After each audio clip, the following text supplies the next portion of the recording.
Greetings, folks. I just finished me a rousing round of Mage Knight, the board game. I've been wanting to make this an episode, talk about some of the more in-depth stuff. I didn't score as well as I usually do. Granted, this is my first time doing Volkaire's Quest instead of Volkaire's Return, the other solo scenarios. But I did win. I got 179 points, which is okay for a win, at least, I guess. Playing as Krang, of course. I'm going to go over some of my favorite cards and combos and characters and stuff like that, and give out some advice because, you know, there's a lot of reviews out there already for Mage Knight, and I don't want to do an in-depth review. It's a really complicated, really in-depth game. As for me, I'll just go over some strategy and some advice, and we'll see where it goes from there.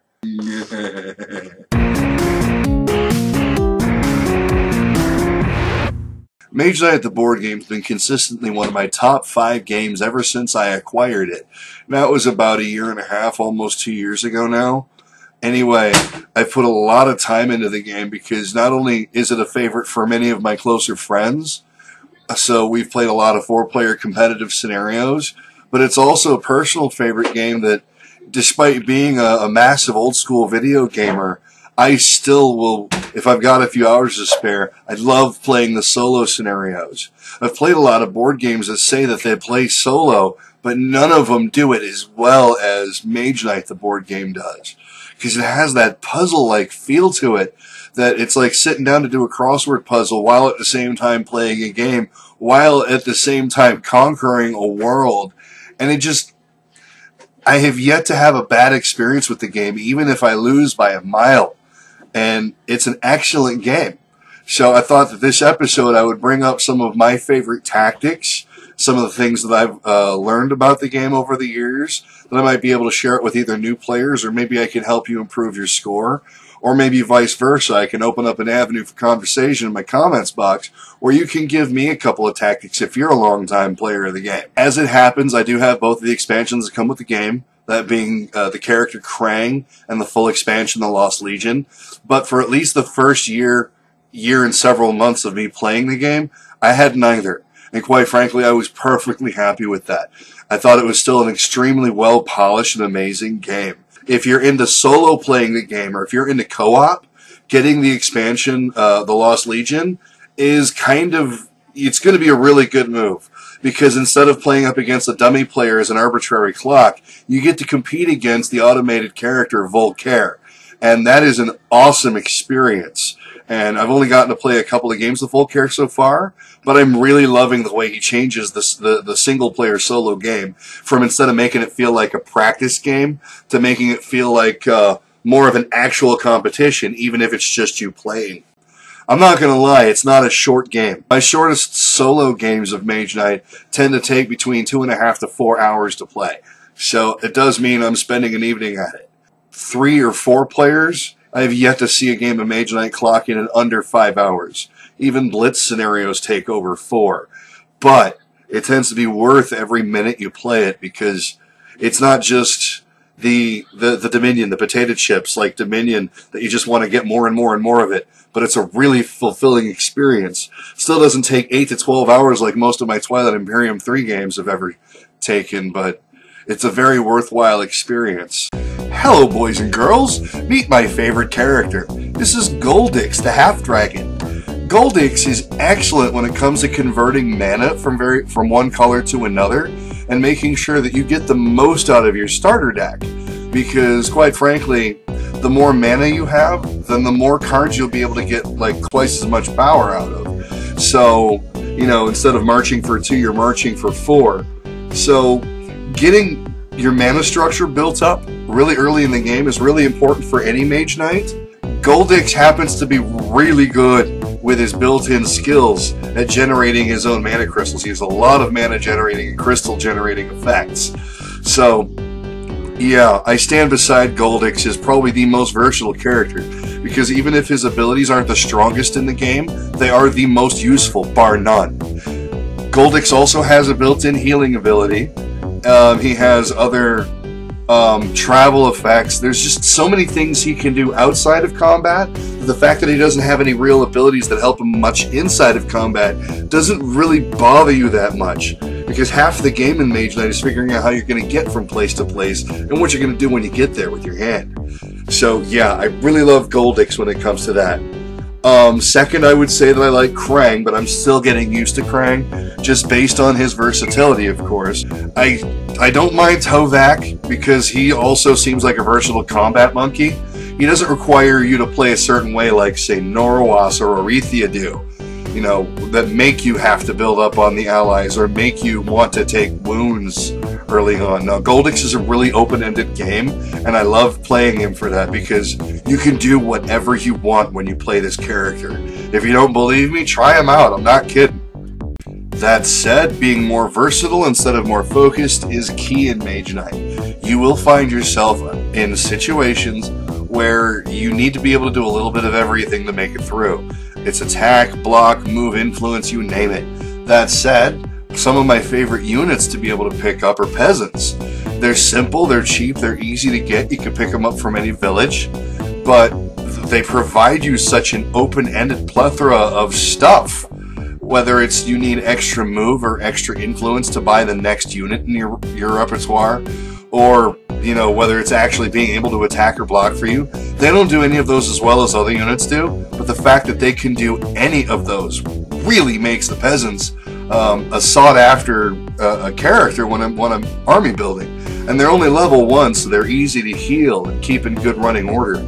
So, yeah, peasants. You'll find I feel that way about a lot of things in Mage Knight, is that the more versatile it is, the more uses it has, then the better it is.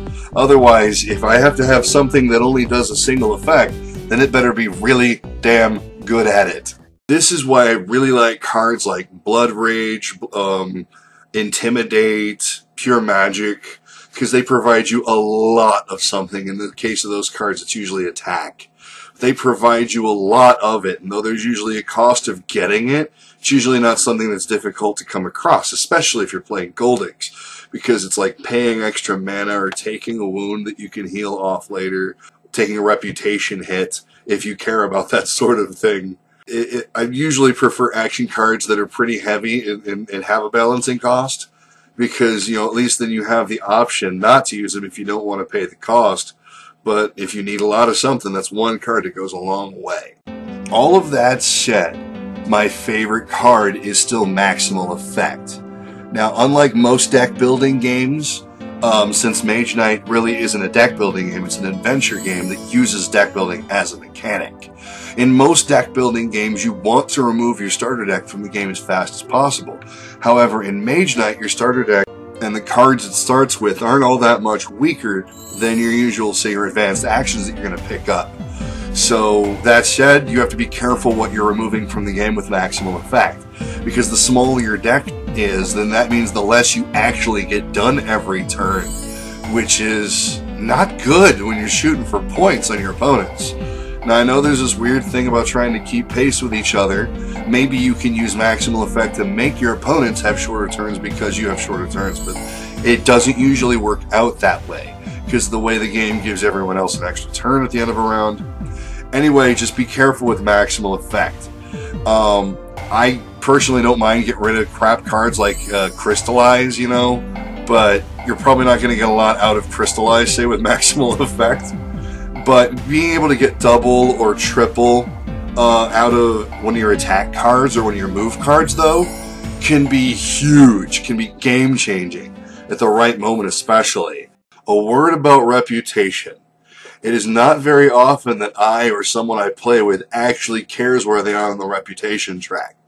Getting extra influence out of villages is a really good effect for reputation, but when you consider what you give up every time you choose not to burn down a monastery, if you get my drift, we end up with a lot of evil sons of bitches when we play. And maybe there's one guy, and that's usually whoever's playing Norowas, that's actually trying to bolster his rep instead, so he can buy his army faster. But nonetheless, most of the time we don't really care much about our reputation. You lose reputation whenever you do all the most important things in the game anyways. Invading mage towers, invading cities, invading keeps, So it's not very often you'll find someone in my table actually giving a damn about their reputation. That said, you can see that the spell Call to Arms, or more particularly its nighttime variant, Call to Glory, gets fought over at our table. Yeah, it does. Because when you're so evil that you're not even allowed to interact, you get heavily penalized for trying, then the ability to hire a unit out of the blue without worrying about influence and how evil you are goes a long way.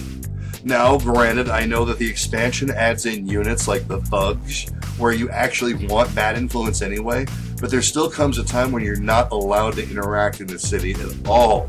So, Call to Arms and Call to Glory, and more specifically the nighttime version, Call to Glory, is really good at helping you fill out that army in the late game when you have done everything for experience that you have so smacked around your reputation. You don't have to have a positive rep to win this game, remember? You're a Mage Knight. You don't care if you're a hero or a villain. You just want power, which kind of makes you a villain anyways. Don't get me wrong, I love Wings of Wind and I love underground travel as much as the next guy for getting around on the map really fast. Combining that with Goldix's built-in flight power is insane too. I got to play a map once where I didn't conquer any of the cities, but I helped the other players conquer all of the cities, and I was able to win based on that. Just because I was able to do so much moving through terrain for free in the last round, it was ridiculous. Man, this has been going on for a while. I'm going to have to revisit Mage Knight in a future episode. For now, I'm just going to leave off on a couple of last-minute quick tips. The most important thing I learned while I was beginning to learn the game was don't ever put yourself in any position where you're facing a brown enemy, that's the dungeon guys, the monsters, unless you have at least 6 block, especially in the early levels. Because walking into a dungeon and then facing down a Medusa or a Minotaur, and then having to dump your hand or something like that, it's going to be game crippling. So just don't do it. Don't be scared to take a couple of wounds. There are ways to get rid of them. There's glades all over the place. Your starter deck has card that gets rid of them. Tranquility. So taking a couple of wounds early on and getting the experience points you need to get those couple of crucial early levels is very much one of the intended balancing acts that you have to master over the game. Now, if you can manage to pull it off without taking any wounds, then excellent. But don't be scared to grab a couple if you need to. Last thing I'm going to bring up is the optional rule for player versus player combat. Now, I know it seems like an interesting idea, like it's the way the game is meant to be played or something like that to some, but my group has never enjoyed having PvP combat. It's not that we have an issue getting in each other's faces. I mean, we've got plenty of other games where we do that. It's just that there is so much to worry about and do and balance in Mage Knight. It's got like the Twilight Imperium 3 effect. That if 2 players in a 3-player game go at it and fight, then the third guy's just going to benefit because he's going to score points instead of wasting cards up against someone's face trying to feed them wounds and slow them down. So it's better off if you don't go PvP, and you might as well keep the PvP rules off. Now, in a 2-player game, just you and one other guy, knock yourself out. Just when you finally get trounced and take a fistful of wounds from your opponent, have the decency to tilt and call the game good because you're not going to win. You're still going to bust each other's butts in the racing for the pristine stuff. You're going to be competing with each other non-stop anyways, trying to get to villages and mage towers before each other anyhow. So we've always found that kind of like in a power grid or in a Eurogame sense to be part of the allure in our games. That instead of just attacking each other, we're just in a hurry to get to each other's intended targets. And that really does put the game in a sweet spot that we enjoy playing it at. Well, that's about all I've got time for right now anyhow. I do plan on coming back to Mage Knight in a future video, or 3 or 9. I'm going to spend some more time getting used to the expansions because I've only had them now for a couple of months. But I really appreciate what they've been bringing to the game. And I look forward to sharing more with community if anybody out there is interested in hearing more. Like I said before, I'd love to hear any tips and tactics you might have about favorite cards and combos and strategies in the comment box. Please don't hesitate. So many more things I could have brought up too, like choosing your tactic cards or knowing what kind of attacks to block and what to let through, when it's okay to wound and damage your troops. Oh man, so many aspects of this game that can be explored. Guess I'll just have to try it again some other time. So until then, folks, peace out, game on, and thanks for watching.